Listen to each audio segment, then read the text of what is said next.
What's up Rangers? Welcome sa panibagong episode ng Blue Ranger Vlogs dito sa ating channel. At ako ang inyong Blue Ranger na laging kaagapay sa pag-review ng mga motorsiklong kaibigan ninyo.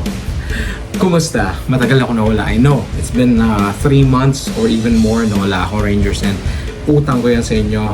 Pasensya na po kayo, and right now, I'm back. Finally back sa panibagong episode. At alam ko, excited yung iba, nagme-message sa akin, hinahanap ako, nasa na si Blue Ranger, at nandito po. Buhay na buhay po ang inyong lingkod. Nag-reply ako sa inyo as much as I can. Maraming salamat sa suporta. 2,000 subscribers. Maraming salamat sa inyo. Let's keep it up. Let's keep it up moving. Kung bago ka na sa channel na ito, hit mo yung like at subscribe. Mayroon tayong re-review ngayon, Rangers. Actually, to be honest, kaya ako nawala ay nagkaroon din tayo ng kaunting kalungkutan. Matindi yung impact sa buhay ko. Kaya hindi ako nakapag-vlog at nawalan din ako ng motorsiklo. For some reason, I have to make a personal decision to give it away. Pero I realized na for us to grow on this channel, kailangan natin ng motorsiklo. Syempre, part yun eh. Parte yun ng ating buhay dito sa channel na ito. At syempre, tulungan nyo ako Rangers dahil ako yung naghahanap, nagbabalak na kumuha ng motorsiklo uli. At wala na si Honda Click. Moving forward, makakaroon tayo ng bagong motorsiklo. So tulungan nyo ako, ha? Tuklasin natin kung ano yung bagay ng motorsiklo para kay Blue Ranger, right? Let's go!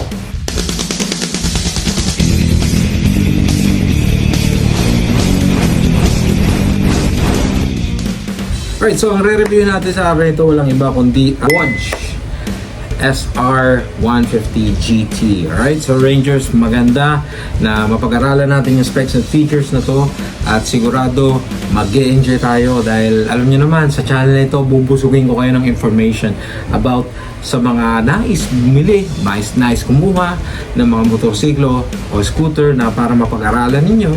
At syempre, alam natin yung value ng money, napakalaga. So ngayon Rangers, alamin natin, panoorin natin yung video na ito. Kaya simulan natin, alright? Let's go! Alright, so Rangers, nandito tayo sa Vogue Imus Cavite along Aguinaldo Highway at yan ang phone numbers. Simulan na natin ang reviewan Rangers para sa Vogue SR150 GT. Tingnan natin yung design, ano? Tingnan natin kung gaano kaganda ito, ay appreciate natin. Tingnan nyo naman yung mga fairings na ginamit. Quality na po yan Rangers, at kung makikita nyo siya ng personal, nakakamangha po ang mga ginamit na mga pyesa at fairings dito. Tingnan nyo yung design and even the decals, yung mga kulay na ginamit, yung mga linya, yung kanyang pagkabrusko. Makikita natin no, sa malayuan. Tingnan nyo, ayan oh, kapain ko to. Ganda, di ba? Pag sinalat nyo yan at pag tinanggal yung plastic, quality po yan. Unfortunately, hindi siya adjustable. Pero yung mga tornilyo, tingnan nyo, ay mga tornilyo ginamit, quality po yan Rangers. Kaya meron siya ditong design. And makikita nyo yung ilaw niya, yung kanyang mga LED lights na ginamit is quality. At maganda niyan, kitang-kita po kayo sa gabi niyan kapag tayo nabiyahe. May mga grills and everything that you can see. Yung fairings dito, tapalodo. Talagang solid yung fender. Kaya naman masasabi nyo Rangers ng China bikes ngayon hindi na basta-basta. Tingnan nyo yung suspension, no? Telescopic fork. Kita nyo naman may TCS at malalaman natin kung ano ibig sabihin ng TCS, di ba? Mamaya. So ayan, mayroon siyang reflector sa gilid at makikita nyo yung gulong niya. Di ba? Ang ganda niya. Yung TCS kasi may kognay niya sa gulong kaya makikita natin. Yung sukat ng gulong sa harap ay 110 by 70 by 14. Ayan, so napakaganda ng ginamit dyan na tire. Cordial po if I'm not mistaken. Okay, mababasa rin natin dyan yung information sa gulong, alright? And makikita nyo may disc brake po siya sa harap. Ang kagandahan po nito ay meron na po siyang ABS sa harap. Alright, so titingnan natin yung mga parts dito, angat tayong konti. Kita nyo yung design, yung LED again, di ba? Napakaganda po, napakahusay ni Vogue dyan. Yung tapakan, yung matting, maganda, meron ng makikita nyo mating may plastic at logo ng Vogue dito sa gilid. At pag umangat tayo, makikita nyo naman yung ibang parts dito. Kaya tayo rito yan, yung upuan, salatin natin. Napakaganda, napakalambot po Rangers. At sigurado hindi kayo magsisisi kapag nag-invest kayo sa motor na ito. Dahil, tingnan nyo naman, sinalat ko pa yan at binuksan. Meron siyang tatak na VIN, okay? So yung upholstery maganda, yung foam malambot at pulido yung pagkakatahi. Under seat compartment, kita nyo naman, malaki at may kalaliman din. Pero unfortunately, hindi po kasya ang full face helmet dyan. Check natin tong grab bar, di ba? Salatin natin. Maganda niya, may provision for the top box at may bracket na siyang built-in. Para sa akin, maganda rin may spring na yung bisagra. Hindi bumabagsak ng kusa yung upuan. Tingnan nyo, isa pa, yan. Sige pa, try natin, di ba? Hindi bumabagsak. So napakalaking bagay po niyan at malaking tulong yung Rangers, lalo na kapag binubuksan natin yung under seat compartment. Kita nyo naman, di ba? Ang ganda ng play, di ba? So nakaka-satisfying. Alright, silipin natin tong gilid. Meron siyang tatak na SR150 GT. Ganda, no? GT stands for Gran Turismo. So, tapalodo sa likod ng ganda at meron siyang ilaw doon. Yan, yung ilaw niya integrated sa likod. May kita nyo yung kanyang LED lights na yan. So, yung brake and signal turn lights. Ito naman yung suspension, no? Laki na, oh. Diba? So, ayan. Hindi siya adjustable, unfortunately. Alright? So, Rangers, may kita nyo naman dyan. And this brake na po yung likod. Ganda. May ABS na rin po yung likod, Rangers, at ang sukat ng gulong 130 by 70 by 13. Parehas na pong tubeless yan, harap at likod. So meron siyang radiator, Rangers, para hindi po mag-overheat ang makina, and it adds up to the performance of the motorcycle. Ito yung heat guard niya, ang ganda yung tambucho, tingnan nyo, ang ganda. And quality rin yung kanyang foot peg sa likod for the passenger. Alright, napakaganda, parang PCX, no? Naalala ko yung PCX. Okay, nakita na natin itong side na to, alright, at itong gilid. May kita nyo, ina-appreciate natin yung fairings, and kita nyo naman yung kulay na ginamit ni Vogue. Napakaganda ng mga design. Pupunta tayo sa kabila, alright? Pupunta tayo sa kabila para makita natin yung kabilang side. Ayan. So far, it's almost the same. Nandito yung CVT and everything, yung airbox. Ayan, may kita natin na yung mga detalye nandyan. Ang ganda, no? Yung mga hugis at mga curves, mga kantuhan. Makita ko meron siyang tapalodo rito. Napakaganda niyan kasi iwas talsik na ng mga putik. Right, dito almost the same. Ganda rin ng kanyang matting, 'di ba? And pwede mo i-stretch yung paa mo. Right, mamaya titingnan natin. Pero yung grills doon, no, tingnan nyo. Nakita nyo ba yung grills doon? Alright. So may nakakatuwang part dito, tingnan nyo to. Naka-magnet yung kanyang bulsa dito sa harap. Magnet po 'yan, ha. Kaya nakakatuwa. Ayan, mahirap siyang buksan. Nakala mo tuloy may lock. Ako na biktima ko kanina. Ang lalim niya, no? Malalim po yung bulsa na yan. So kasya yung mga phone natin. At meron na rin siyang USB port dun sa loob para sa ating pag-charge. At keyless. Napakaganda pag keyless. Magandang advantage. Iwas nakaw. At yung ignition niya, napakadali rin naman. 'Di ba? Kapag nakasusi siya through keyless. Alright. And may answer back to, Rangers, ha. Napakaganda.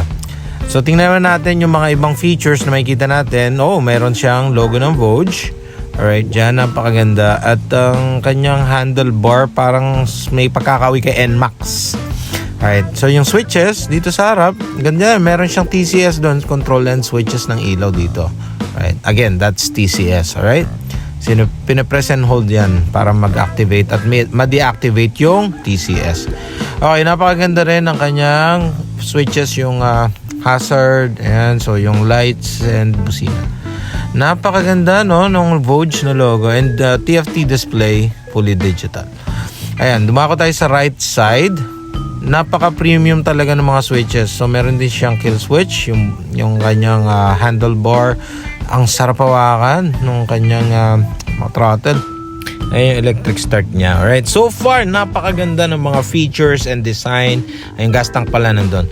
Napakaganda lahat overall, Rangers. Kaya tingnan natin to, ikutan natin at tingnan natin one more final look kasi meron daw doon ina-activate sa labas na unit na may bumili ng black. Ayan, so tingnan natin.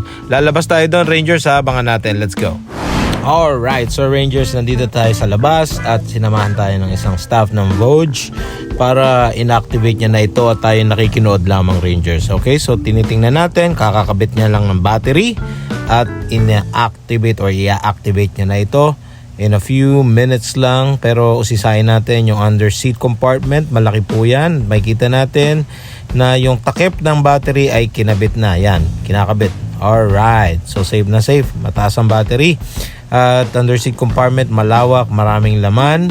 Pwede kong maglagay ng groceries, pwede kong maglagay ng mga gamit, at may tools na libre. 4 po ang tools na libre, hindi kagaya sa iba, 2 lang ang binibigay. Okay, so Rangers, i-appreciate natin patuloy ito. May manual ka may kita. And this spring po, again, this spring po yung bisagra ng upuan under seat compartment. So, it really helps a lot. Tingnan nyo, demo sa atin ni Kuya. And hindi siya biglang babagsak. Diba? At least may stopper siya. Alright. Napakaganda talaga ng features. At yung kanyang susi, ito na, ipapakita na. Alright, so meron siyang answer back. Answer back. Okay, so yan, makikita natin may lock, unlock, and answer back. So napakaganda ng answer back kasi kapag marami kayo sa isang parking space at di mo alam kung saan naroon yung motor mo, nakalimutan mo, di ba? So siguro mga 50 meters, pag pinindot mo yan, madedetect niya yung motor at tutunog siya ilaw. So make sure na nandun ka sa tamang parking space, wala sa kabilang parking space, okay? So, alright. Ayan, no? Ito, tingnan nyo yung ide-demo ni Kuya, yung kanyang TFT display, okay? Napakaganda niyan at makikita natin kung gaano ka high definition. Okay, tingnan natin. Ayan, dito tayo sa kabilang side. Kapitan natin, di ba? O sige, patay. O, pindot. Pag nasa yung susi, magagawa mo yan. O, umilaw na. Ganda. Napakaganda. Isa ito sa pinakamagandang display na nakita ko sa isang scooter. Nakamamangha yung kulay, yung kasimplihan niya at yung mga detalyeng nakikita natin dito sa display na yan. Fully digital. Lahat po ng information nandyan na. At hindi ka na magpapakahirap intindihin yung mga nakikita mo. Alright? So tingnan natin dito sa kabilang part or ibang features pa rather. Alright, so ang dinedemo niya yung mga ilaw. Abangan nyo yung ilaw nito, napakaganda. At magugulat kayo kasi full LED na po yung mga ilaw niya. Titingnan natin yan, yung kanyang harapan. Alright? So kung gaano siya kaganda. Pero tingnan nyo muna ito. Yung kanyang information, may orasan, may fuel gauge, di ba? May odometer, may tachometer. So napakaganda. Mayroon siyang hazard lights na ginagamit lang kapag emergency. Ayan o. Kitang-kita yan, Rangers, sa malayo. Sa harap at likod po yan. Hindi lang natin na-videoan yung likod. At may passing light.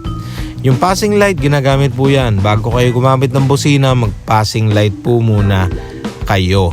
Okay, so napakaganda niyan. Dahil lahat niyan, mga features na yan ay basic at magagamit natin yan sa pang-araw-araw. Ide-demo naman yung gas tank. Okay, kung gaano kaganda at gaano ka-easy access, di ba? Madali, hindi ka nabababa kapag kayo magpapagas, di ba? At under seat compartment, gandun din yung bukasan, may pindutan naman yun dyan. And meron siyang tali dito, yan o. Yung tali na yan, para hindi malaglag yung kanyang takip, di ba? Napakagaling ni Vogue dyan. Talino ninyo mag-isip. Alright, so Rangers, ano bang masasabi ninyo sa ating ni-review na walang iba kundi ang Vogue SR150 GT? Comment down below kung anong mga nagustuhan nyo. Gusto nyo ba yung kulay niya? Kasi ang available color so far ay black. Meron ding gray. Right? For me, napakaganda ng design eh. Napakaganda. Kaya para sa akin, pwede ako kumuha ng unit na to. Pwede kong i-consider to na next na motorsiklo ni Blue Ranger. So sa mga nais na kumuha, again, yung mga presyo niya nandun or yung payment option. Alright, pwede silang bank transfer, pwedeng cash, pwede rin namang installment. Alright, so for me, kung ano ba gusto nyo, 6 months, 12 months, 24 months, and 30 months and 36 months. So Rangers, napakaganda ng design, no? Ang gusto ko talaga yung napakalaki niya. Alright, and 150cc, alright, and ang lakas ng power niya, 14 HP yun. Alright, and meron siyang mga features na talagang nakakatuwa. So comment down below, Rangers, pag-usapan natin.